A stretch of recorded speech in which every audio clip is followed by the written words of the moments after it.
एउटा नयाँ सिनारियोमा अहिले पुरै राजनीतिक माहौल बनेको छ, जुन कि सरकार गठनको सम्बन्धमा लिएर। सरकार गठनको सम्बन्धमा हेर्ने हो भने मधेसको राजनीतिक, मध्य प्रदेशको सरकार गठनको प्रक्रिया, गठबन्धन गठन जुन कि केन्द्रबाट हुन्छ, काठमाडौँबाट आधारित हुन्छ। कुन नेताले, कुन पार्टीले मध्य प्रदेशको सरकार गठनको लागि कसलाई समर्थन गर्ने हो भने यहाँको लोकल नेताहरूले डिसाइड गर्ने होइन। काठमाडौँबाट, यसको राजधानीबाट, नेपालको राजधानीबाट यहाँको राजनीति चल्छ। र अहिले सबैको ध्यान केन्द्र भनेको मध्य प्रदेश हो। मध्य प्रदेशमा कुन पार्टीको सरकार बन्छ, कुन व्यक्ति यहाँको मुख्यमन्त्री बन्छ, त्यसमा केन्द्रीय सबै नेता, केन्द्रीय नेताहरू, राजधानी केन्द्रित नेताहरू सबै लागि परेको छ। यसमा अहिले भोट पनि आइसकेको छ, चुनावी माहौल पनि छ र प्रत्येक ठुल्ठुला दल चाहन्छ कि हाम्रो पार्टीको मुख्यमन्त्री होस् र त्यसबाट निर्वाचनमा के फाइदा हुन्छ त्यो त भन्नुपर्ने विषय छैन, तपाईँ आफै बुझ्न सक्नुहुन्छ।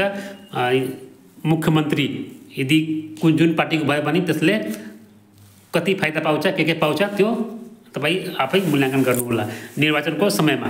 र खास हेर्ने हो भने मध्य प्रदेशमा टोटल सिट सङ्ख्या छ 107।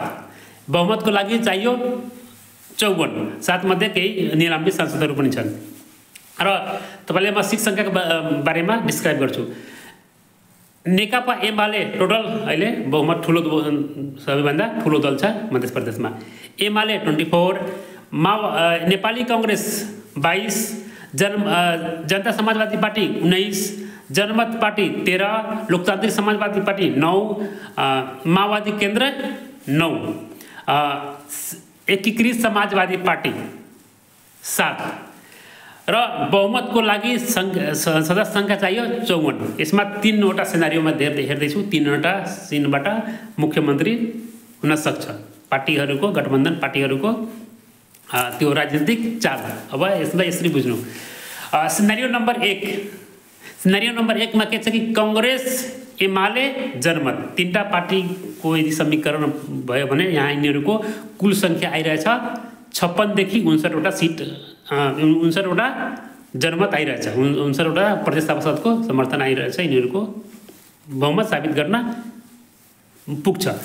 सिनारियो नम्बर 2, लोकतान्त्रिक समाजवादी पार्टी, जसपा नेपाल, जनमत, माओवादी केन्द्र र एकीकृत समाजवादी पार्टी, यिनीहरूको पनि सङ्ख्या आउँछ 54 देखि 58 सम्म।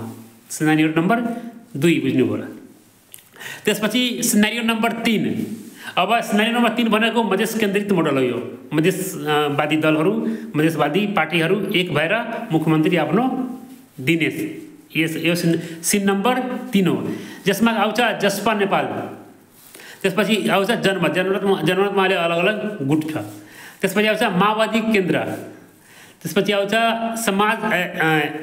एकीकृत समाजवादी पार्टी, त्यसपछि लोकतान्त्रिक यदि सहमत भएमा तिनीहरूको पनि सङ्ख्या आउँछ 56 देखि 60। यसमा 3टा अलग अलग खेमा छ। अहिले बहुमतको हिसाबले हेर्नु भने अहिले गठबन्धन अहिलेसम्म पुरै क्लियर भएको छैन, यिनीहरूको को बन्दैछ यहाँको मुख्यमन्त्री अहिलेसम्म कुनै क्लियर छैन। तर यदि हेर्ने हो भने यता ठुलो लडाइँ छ, एकदमै निर्णायक मोडमा, निर्णायक चरणमा पुगेको छ। र अब यसै यो 3वटा सिनारियो छ।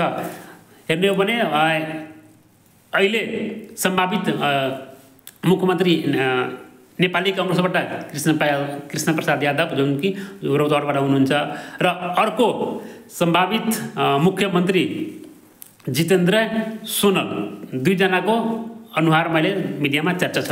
तर अब तपाईँ अनुमान लगाउनु होला कि यो 2जना मध्ये 1जना मुख्यमन्त्री बन्नुहुन्छ कि अरू कुनै नयाँ चेहरा आउँदैछ। अब यसमाथि अब तपाईँले आफ्नो अनुमान, राजनीतिक अनुमान के छ अवश्य हामीलाई कमेन्ट र सुझाव गर्नुहोला। राजनीतिमा जबसम्म निर्णय, मतलब अन्तिम निर्णय हुँदैन तबसम्म भन्न गाह्रो छ। राजनीतिक र क्रिकेटमा एउटा धेरै कमन हो कि अन्तिम निर्णय नभएसम्म त्यो गेम कुन खेमामा जान्छ, कुन साइडमा जान्छ भन्न गाह्रो छ। र तपाईँको अनुमानमा भावी मुख्यमन्त्री, मध्य प्रदेशको मुख्यमन्त्री को बन्न गइरहेछ अवश्य हामीलाई यो कमेन्टमा